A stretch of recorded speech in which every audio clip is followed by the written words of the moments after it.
Assalamualaikum warahmatullahi wabarakatuh. Selamat datang ke kelas 3 Bilal. Saya Mukadimah An-Najibah akan mengajar subjek Bahasa Melayu. Tajuk hari ini adalah simpulan bahasa.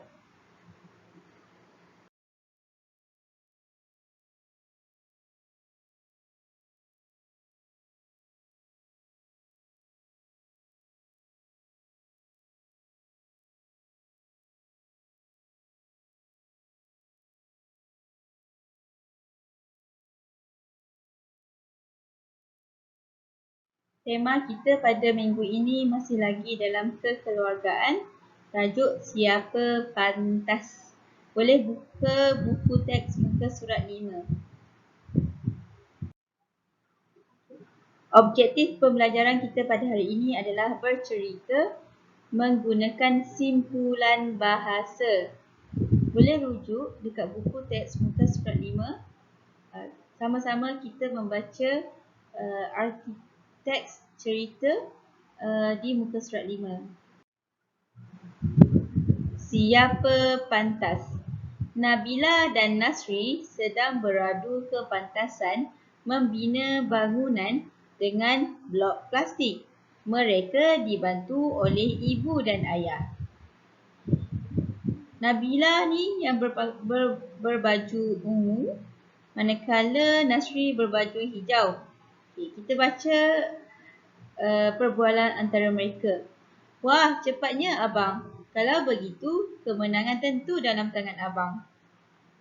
Ya, Nabila, mari kita menyiapkannya bersama-sama. Nabila, kamu masih ada peluang. Kamu jangan mudah putus asa. Betul, Nabila, kamu ada bakat. Bangunan yang kamu bina sungguh menarik. Ibu, ayah dan Nasri mengambil hati Nabila. Mereka mahu Nabila terus berusaha. Setelah mendengar kata-kata semangat daripada keluarganya, Nabila dengan hati wajar terus menyiapkan binaan bangunannya. Akhirnya, Nabila berjaya menyiapkan bangunannya. Dia berasa besar hati. Air muka Nabila sungguh ceria. Ibu dan ayah mengucapkan tahniah kepada Nasri dan Nabila. Mereka buah hati Encik Abdul Aziz dan Puan Zainab. Okey, dekat sini awak semua boleh tengok, boleh nampak perkataan yang Muallimah gariskan. Perkataan-perkataan ini adalah berwarna merah. Yang Muallimah gariskan ini adalah simpulan bahasa. Ambil hati, besar hati, air muka, buah hati. Apa simpulan bahasa? Apa itu simpulan bahasa? Simpulan bahasa ialah perkataan yang terdiri daripada dua perkataan atau lebih. Simpulan bahasa mempunyai maksud yang berbeza daripada makna perkataan yang membentuk kata tersebut. Okey.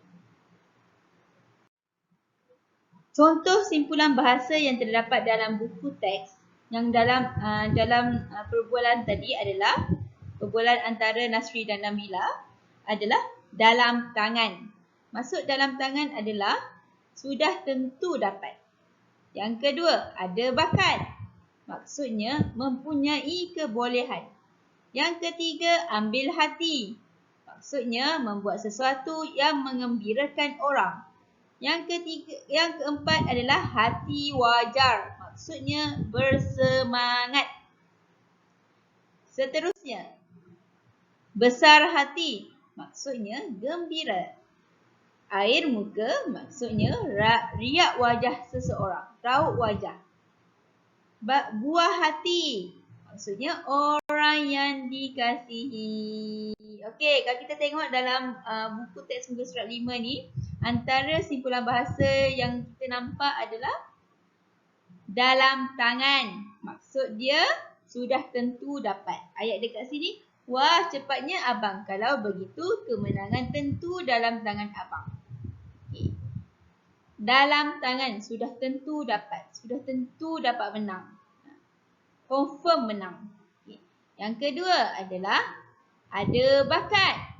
Maksudnya mempunyai kebolehan. Tengok ayat ni. Betul Nabila, kamu ada bakat. Bangunan yang kamu bina sungguh menarik. Ada bakat, ada kebolehan, pandai membuat sesuatu. Contoh, awak pandai masak. Awak ada bakat untuk memasak. Yang seterusnya adalah ambil hati. Maksud ambil hati di sini adalah membuat sesuatu yang mengembirakan orang. Ibu, ayah dan Nasri mengambil hati Nabila. Yang seterusnya adalah hati wajah. Maksudnya bersemangat. Nabila dengan hati wajah terus menyiapkan binaan bangunannya. Okey. Lagi. Besar hati. Maksud dia adalah gembira. Akhirnya Nabila berjaya menyiapkan bangunannya. Dia berasa besar hati. Dia berasa sungguh gembira. Yang seterusnya air muka. Maksud dia riak wajah seseorang. Air muka Nabila sungguh ceria.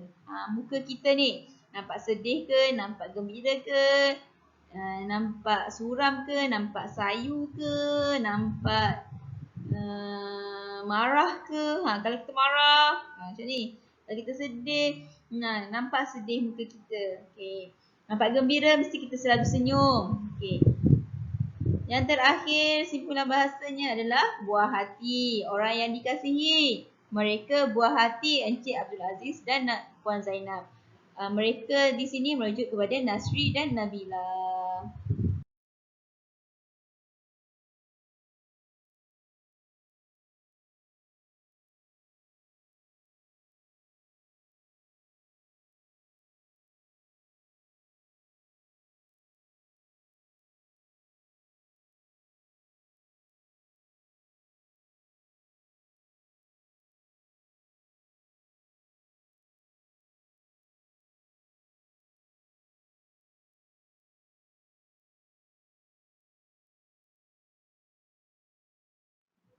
Okey, contoh simpulan bahasa yang lain.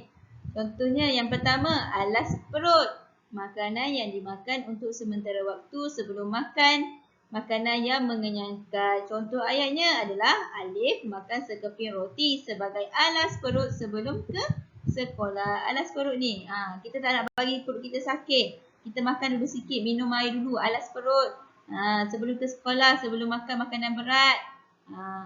Lagi, ayam tambatan. Orang yang menjadi harapan dalam sesuatu pertandingan.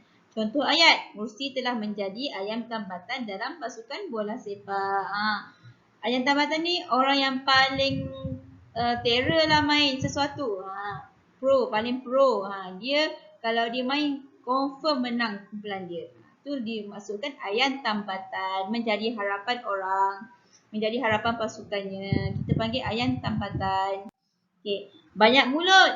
Orang yang banyak bercakap. Orang yang banyak bercakap. Contoh, Mak Limah tanya, Alif, makan apa tadi? Alif pun jawab. Mak Limah, saya makan nasi. Nasi tu mak saya yang goreng. Nasi goreng tu sangat sedap. Nasi goreng tu saya makan sampai habis. Banyak mulut. Maksudnya, dia bercakap, Mak Limah tanya satu soalan, dia jawab dengan pelbagai jawapan. Dia banyak mulut. Okey, contoh ayat sini. Azim senang mendapat kawan kerana dia seorang yang banyak mulut. Okey.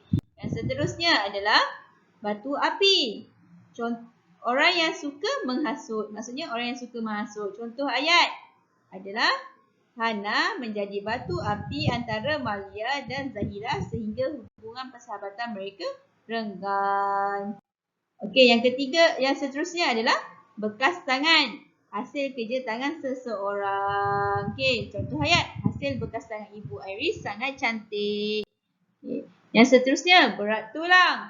Orang yang malas bekerja. Contoh ayat dia, sikap berat tulang Zafrul menyebabkan dia selalu dimarahi oleh bapanya. Malas, sikap malas. Kita tukar dengan simpulan bahasa berat tulang. Okey. Buah tangan, hadiah yang dibawa ketika melawat seseorang. Contoh ayat, Syarifah menerima buah tangan daripada ibunya yang baru pulang dari Jepun.